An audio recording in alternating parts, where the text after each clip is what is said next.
Check out FlipsideGaming.com for all your gaming needs. Use the promo code HEROES to save 10% on all orders over $10 and support the channel at the same time. Hey there, this is John from Heroes and Legends, and welcome to another edition of the Magic the Gathering Market Watch. It is a week in since we saw the release of Rivals of Ixalan, and as you can imagine, there's some big impacts on the standard format as well as the standard market. We'll talk about that today.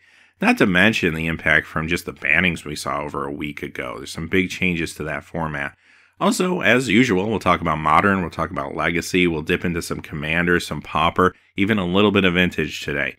So we got a lot to talk about. I want to get things started relatively quickly, but just as a real fast reminder, if you're looking for a way to help support what we do here at the channel, just check out the description below. You'll find our Patreon page link there. You'll find a link to products on Amazon. Once you go through that first link, anything you purchase at that point, we'll get a small percentage back.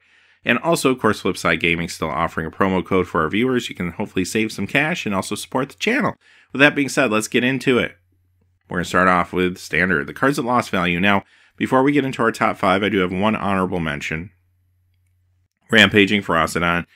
We barely knew ye. Down 64 cents to 258. Of course, this is one of the cards that was banned a week and a half ago or so, and now this card is still dropping, which of course is to be expected. Technically no longer part of Standard, but I did want to bring it up in case anyone's trying to follow the trend with this card. Number 5, though, is Angel of Invention, down 28 cents to 749. I will say this, the gift decks did not look bad to me last week. I mean, they weren't out there in abundance. They didn't put up huge results, but they put up some decent results, the ones that were out there. So I don't think this is a dead deck. Financially, if you looked at some of the prices, you might feel like it was. I'm not really sure why financially the cards have soured as much as they have. I'd give it another week or two, see where the meta goes, before I would start making a determination that a card like this is going to bottom out or anything like that. So watch this one closely. Number 4 is Hostage Taker, down 30 cents to 501.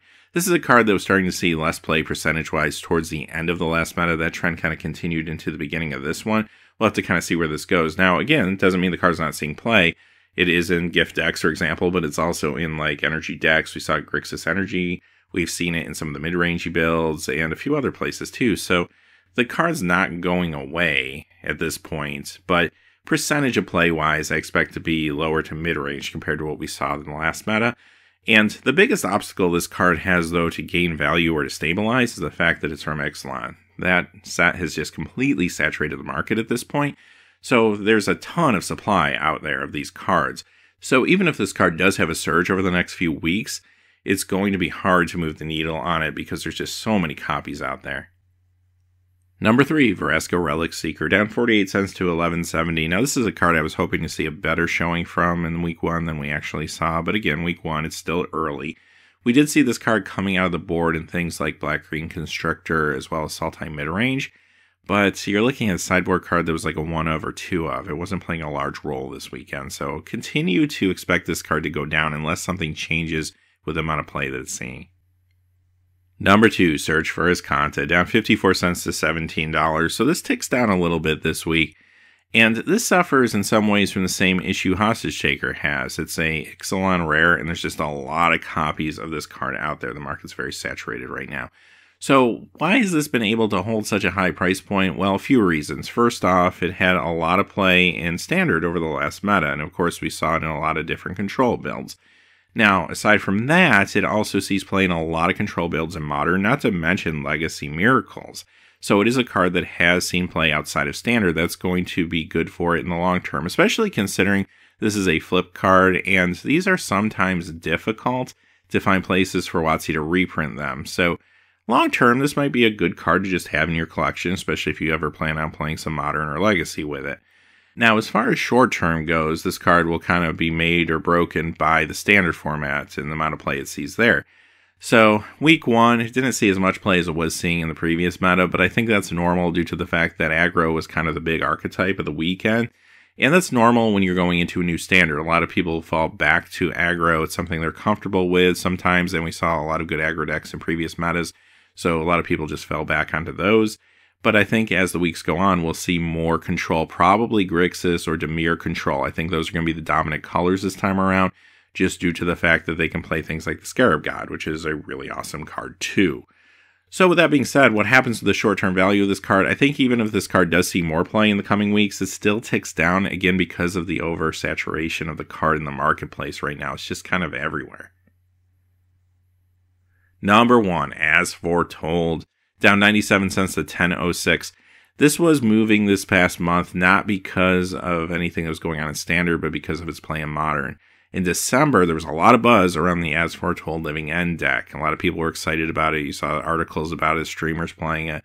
Unfortunately, it has not translated into results here in January, and because of that, cards like As Foretold and some other cards, which we'll be talking about, at least one later, are going down in value. So this takes a nice tick down this week. Unless this deck can come back out of nowhere and put up a nice result in the coming weeks, I'm afraid this will continue to go down pretty rapidly. All right, let's move on to the top 5 standard cards that have gained value this week. Number 5, Legion's Landing, up 72 cents to 5.74. Now, this is a card that looked good in the previous meta as part of like Abzan token decks, for example. That deck's still around. It looked good last week, too. Also, you'll find this in the new Vampire builds. Now, those builds haven't established themselves yet, unfortunately. We'll have to kind of see what happens over the next few weeks with those. If they start putting up better results week 2, week 3, then perhaps this card gets a bump due to those as well. But I do think the reason the price is going up this week on the card is because of Jim Davis's Azorius Aura deck, which we saw in the Star City Games Classic, came in 3rd there. And it's actually a really sweet build, and whenever you see something unique and standard, I mean, a lot of people are going to pay attention to it. They certainly are with that deck now, and this card is reaping the benefit of that with the increase.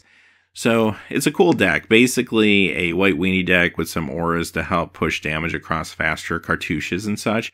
And it just looked really cool. We'll have to kind of see how the meta digests that in the coming weeks, though. Number 4 is Carnage Tyrant, up 75 cents to 15.51. Probably no surprise, really, that this card had a better chance of being successful in this new meta, and it looked pretty good in some decks week 1. We saw it in some of the monster builds, like the Gruul monsters. We saw it in dinosaur decks, of course. Teamer Dinosaurs was actually the dinosaur deck that did the best last weekend. It wasn't Naya, it wasn't Gruul, but it was Teamer that did the best. We saw Gruul Dinosaurs too, though. And yeah, these decks are definitely running copies of this card, not necessarily 4 of or anything like that. Sometimes it's coming out of the board. Even Black-Green Constrictor is running this out of the board to deal with some control matchups. So we'll have to kind of see again how that evolves as the weeks go on. But I do think this card will see at least a little bit of play going forward. Number 3, Hezret the Fervent, up 89 cents to $17. This card had a huge performance this weekend. All your favorites were there. Ramonep Red evolved a little bit. It didn't go away, and you had Mono Red aggro in the format, and of course that's running Hezret. You had Boros aggro running this. You had Rakdos aggro running this. You also had Vehicles. Vehicles actually looked really good this past weekend. So, yeah, I don't know if all that continues. Like I said, I do expect less aggro to be played in the coming weeks. But at least for right now, Hezret gets a nice little tick up and a little bit of recognition for all of her hard work. Also, she has shown up as a one-of, sometimes out of the sideboard of the Hollow One deck in Modern. More on that in a little bit.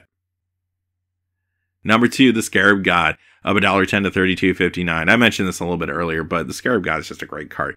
All the places it was seeing play prior to the change in standards, still seeing play. I mean, Grixis Energy decks, Grixis Control decks, Blue-Black Control decks. This is seeing play in Gift decks. It's just kind of all over the place. And because of that, it's got some renewed attention on it as it ticks up a little bit this week. I would expect it to follow a similar course that we saw the previous meta. It will tick up probably for a few weeks, then start to tick back down again slowly. Number 1, Unclaimed Territory, up $1.19 to $3.96. Okay, so earlier I said that Ixalan is really saturated the market. This is an uncommon from Ixalan. How could this be going up $1.19? Well, I'll tell you how. Extensive play. This card not only is seeing standard play in like your Merfolk decks and your Vampire builds, but beyond that, it's in maybe the hottest deck right now in Modern, which is the Humans deck. But it's also showing up in other Modern builds too, of course, as you can imagine. Any sort of tribal Modern, you're going to want to play something like this. Beyond that, you're even looking at some decks in other formats. I saw a Humans deck in Vintage, actually, the other day. So there is a lot of places where this card is all of a sudden seeing play. And because of that, even though it has a really high supply, there's a strong demand for it right now. Even if it is a scramble just to get like play sets of these things, and this is probably only a temporary jump, but at the same time, this is a pretty big jump, indicating there's a ton of attention on this card right now. All right, speaking of other formats, let's talk about Modern a little bit. We'll begin with the cards that lost value this week. Coming in number 5, Celestial Colonnade, down $1.42 to $51.41. This one has been ticking down over the last few weeks after it saw some massive increases over the month of December. So this is normal snapback. The card's still very good, still great in Jeskai control, as well as Azorius control builds and others in Modern. So the card's not going away or anything like that. But I do think it's a little overshadowed right now by new decks like the Humans deck, as well as another deck we'll be talking about in a few moments. Number 4, Aether Vial. This is from Darksteel, the original one, down $1.49 to $38.47. Another actually very popular card in a lot of tribal builds, in the Humans deck, as a matter of fact, as well. So why is this one ticking down when some of the other Humans cards are going up? Well, this did get a reprint recently as a rare in Iconic Masters, and Iconic Masters, much like Ixalan in some ways, has also saturated the market quite a bit. So you can find a much cheaper version of this particular card if you want to go with the Iconic Masters version. But some people will always gravitate to the older one, but even so, it takes a pretty big hit this week considering there's a lot more copies out there that are available. Number 3, Tarmogoyf, 2 versions this week. We're looking at Future Sight down $1.59 to $91.97, with Modern Masters going down $2.12 to $74.12. Feels like we talk about this card every week. I don't have a lot new to say about it. It just sees a lot less percentage of play than it used to see, partially thanks to Fatal Push, actually, probably mostly thanks to Fatal Push, but I'm not saying the card's gone away. You still see it in Modern, you still see it in Legacy, just not in the numbers you once saw. And because of that, it just can't keep this high price tag that it's had, and it's lost a lot of ground over the last couple months. Number 2, Living Ends, and this is down $2.96 to $28.76 for all the reasons I mentioned earlier. As for Total Living End deck, it just really needs to put up a big result. If it doesn't do it soon, this is going to continue to drop and probably drop pretty hard. Number 1, Horizon Canopy from Future Sight, down $3.26 to $57.12. This is another card similar to Aether Vial, seems play in a lot of places all over the board, and is even in the Humans deck, for example, but because it was reprinted in Iconic Masters as a rare, there's another option that's a little more affordable for a lot of people out there right now. Now, this original version will continue to lose some more value, but at the same time, it will never crash completely because it is a little harder to find being from Future Sight, which had a lower print run. Not to mention the fact that it's got a unique look. It's got the unique border, unique art, and a lot of people will always be gravitated to this particular version of the card. I expect this to settle in maybe in the low 50s before it kind of stops dropping. All right, let's move on to the Modern cards that have gained value this week. Coming in number 5, feels like Karn's on here all the time. Karn Liberated from New Phyrexia, up $2.07 to $75.32. You know what's really popular? Tron. People like Tron, and people like Karn, so yeah, he just keeps going up. Number 4, speaking of decks people really like, Mox Opal from Scars of Mirrodin, up $2.43 to $72.43. And this, of course, is in things like Affinity, Lantern Control. It's on a lot of vintage decks. See this played all the time there. So, yeah, Mox Opal continues to tick up. Number 3, Marrow Commerce is up $2.64 this week to $4.25. Pretty nice percentage jump here. So this isn't going up necessarily because of Modern play, but actually because of Commander. Kumina is an awesome commander if you want a Merfolk Tribal Commander deck. This card plays really well with Kumina. At the end of your turn, untap all your Merfolk, making Kumina more potent, basically. Now, it's also important to note this card comes from Lorwyn. It isn't uncommon, but Lorwyn had a notoriously low print run for its era of Magic that it was printed in, due to the fact there was a recession in the game during that time. So, a lot of times cards from Lorwyn or sets around Lorwyn do tend to spike, and we're starting to see a little bit of a spike here. Number 2, Surge Spanner, up $3.37 to $4.99. Well, here's another Lorwyn card. This one's a rare, and again, much like the previous one, this is all about Commander. When this becomes tapped, you may pay a blue and 1. If you do, return target permanent to its owner's hands. Guess who that works really well with? Kumina. So there you go. But yeah, another Lorwyn card seeing a nice jump this week. And number 1, are you ready? Are you ready for the hot deck of the month for January? Because last week I mentioned this deck and I said maybe this would be our hot deck of the month. I'm declaring it. It's official. The Hollow One deck is our hot deck of the month for January 2018. And Goblin Lore is number 1 on our list. So 3 versions we're going to talk about here. 10th edition up $3.61 to $6.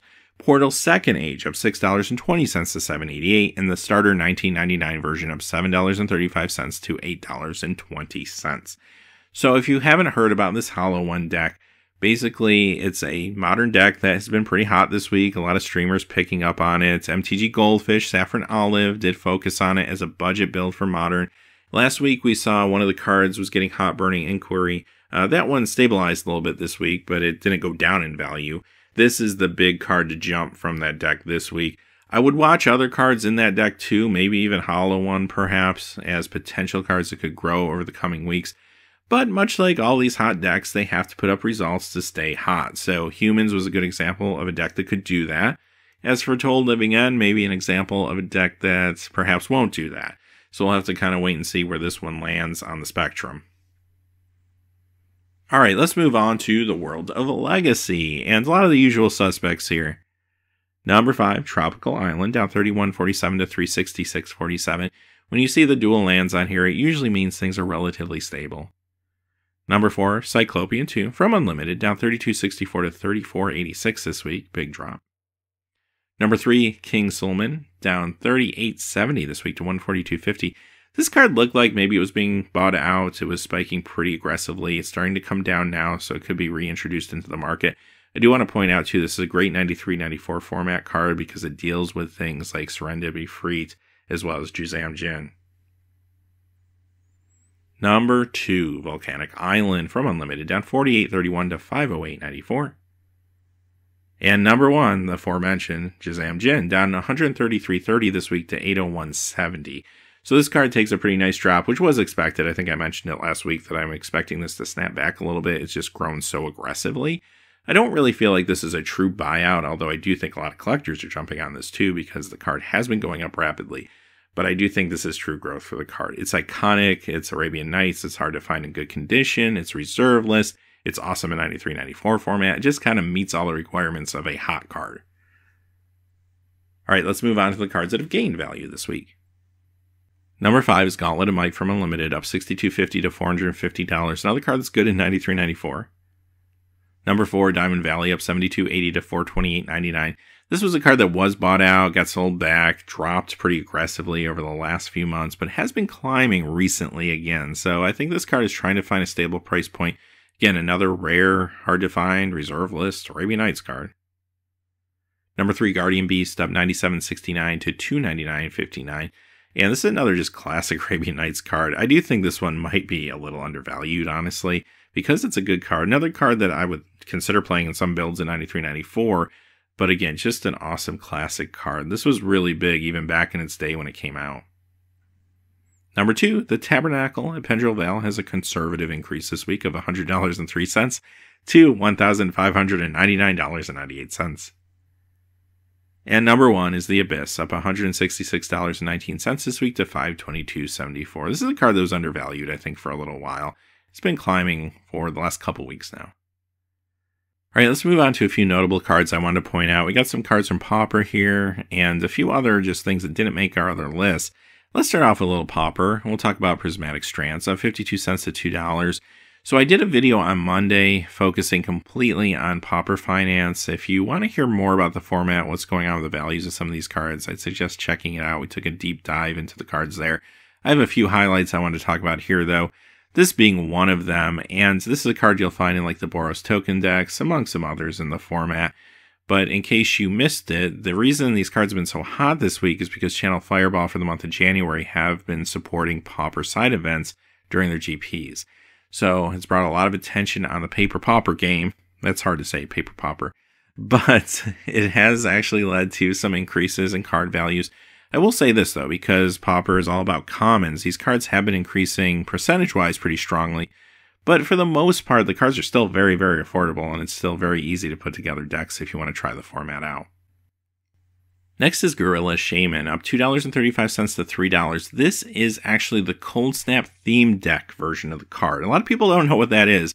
Back when Cold Snap came out, because Cold Snap was supposed to be quote-unquote the missing set in the Ice Age block, they created theme decks, which was a normal product that they made during that time. Theme decks would showcase cards from the new set, but also other cards from the block that it was in. And they were just pre-made decks so you could play with friends and such. So they created this product where they put in Cold Snap cards, but they also reprinted cards from Ice Age and Alliances in the new border. And it was actually pretty sweet. But a lot of people just didn't know about that, and there's some cool cards in there, like Swords of Plowshares and Brainstorm. I remember back when they came out, I went and bought 4 of each one of the decks because I wanted to play sets of all the cards. I just thought they looked great, and I loved Ice Age. But with that being said, Gorilla Shaman is spiking this week due to its play in Pauper in numerous decks, actually. Now, the other versions, the regular versions of the card, also going up a little bit this week. Percentage-wise, they're not having bad weeks either, but I wanted to point out this one because I thought it was a little more obscure. Next is Tortured Existence, another card that is popular in Pauper, definitely in like the Dredge style decks, if you can call it Dredge. I mean, it's a real loose Dredge, but of $2.59 to $3.32. This card has been having a great week. It's an old card. It's from Stronghold. It's just never been reprinted. Next is Mana Crypt, which of course is not a Pauper card, but it is a card I wanted to point out. It's up $11.89 this week to $119 for the Eternal Masters version. And this week, this card saw a lot of excitement. This one spiked a little bit as well as the original version. Now, the original version stabilized back down to where it was at the beginning of the week yesterday. And this one also came down a little bit yesterday. But it appears there may be some sort of market manipulation, or at least maybe some high listings out there that happened over the course of the week. Feels like everything's settling back down, but I thought it was worth tracking, if nothing else. So keep an eye on this card, see what it does. I mean, it has grown a lot over the last few months since it was a card that was from Eternal Masters, and it felt a little oversaturated at the time, and it has been climbing pretty steadily since. Oubliettes. Okay, this of course is partially due to Pauper, up $20.85 to $47.50. I talked a lot about this card a couple weeks ago as well as in our Pauper episode on Monday, so I don't want to spend too much time on it, but just know this is a great Pauper card if you're playing mono black. Awesome removal, actually, and it is a Arabian Nights card, not on the reserve list because it was a common, of course, but the card is hard to reprint because it's not really a card that fits into the contemporary color pie. This really would be a white card today. And also, if you read the text on the card, it's a little more complicated than this type of spell is in today's Magic. Outside of Pauper, this card is actually really good in 93, 94 as well. And of course, collectors want to pick these up because it's Arabian Nights. All Hallows Eve. This went up a little bit this week, $27.56 to $197.39. Maybe this is the beginning of another buyout for it. I just wanted to point it out because I thought it was interesting whenever this card climbs. It's just a unique card because, again, reserve list, Legends card, it deals with real-world mythology, which you don't see a whole lot, and it's got really cool Christopher Rush art. And our last card of the week is Strip Mine, and this is from Antiquities. It's the Small Tower variant of $57.69 to $274.99. So I said last week this feels like a buyout. It jumped super aggressively, went up to about $225 last week from basically nothing. Continues to go up a little more this week. I would expect the person that bought these out or people that bought these out probably will start selling these back into the marketplace over the next couple weeks, and you'll see prices start to go down again, probably pretty aggressively. This is very similar to what we saw from Mishra's Factory from Antiquities with the winter and fall variants. I guess somebody just decided, well, it worked there, let me try one of the Strip Mine variants, and I think that's what we're seeing here. All right, with that being said, that's the Market Watch for this week. A lot of stuff going on. I'm really excited to see what happens the next week, especially when we get to see more standard play as the weeks go on. But until next time, hey, thanks for watching. Please remember to like, subscribe. Have a great day. Hey, thanks for watching. This video is made possible by the generous support of viewers like you on Patreon. Check out the description below for links to our Patreon page as well as our Amazon affiliate store, where a small percentage of all sales will also help support the channel. Finally, if you haven't had a chance yet to subscribe, hit that subscribe button so you don't miss any new videos on Heroes and Legends. Talk to you again soon, and have a great day.